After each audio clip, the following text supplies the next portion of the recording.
నది దాటించిన గుహుడి సేవలు అపురూపం. అయోధ్యలో రాజుల పక్కన గుహునికి గౌరవ స్థానము ఇచ్చిన రాముని మించిన వారెవరు లోకములోనే ఇంకెవరు. గురుకులములో విద్యను పొందే అరుంధతిని తన తల్లిగా తలచే శాపము పొందిన మాత అహల్యను ఓదాచి చైతన్యము నింపిన రాముని మించిన వారెవరు లోకములోనే ఇంకెవరు. విలవిలలాడే సీతను చూచే రావణుని తన ముక్కుతో పొడిచే.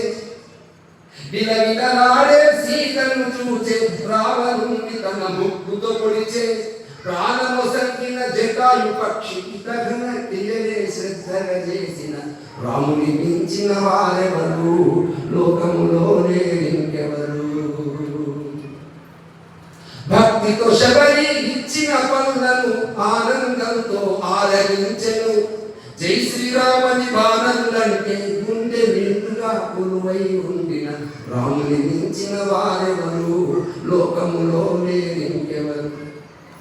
లంకను గెలిచి తిరిగి చేసే విభీషణుని రాజుగా చేసే. వాలిని చంపి రాజ్యము వద్దని అంగదుని యువరాజుగా చేసే రాముని మించిన వారెవరు లోకములోనే ఇంకెవరు. సీతను అడవుల పంపెను గాని ఎడబాటున తను విలపించేను. భార్యాభర్తల ప్రేమటువంటిదో లోకానికి చూపించిన రాముని మించిన వారెవరు లోకములోనే ఇంకెవరు. ఉత్తర దిశలో జన్మించే అయోధ్యలో దక్షిణ దిశలో పయనించే భారతీయులం మనమంటూ తరతమ భేదం తగలంటూ రాముని మించిన వారెవరు లోకములోనే ఇంకెవరు. రాముని మించిన వారెవరు లోకములోనే ఇంకెవరు.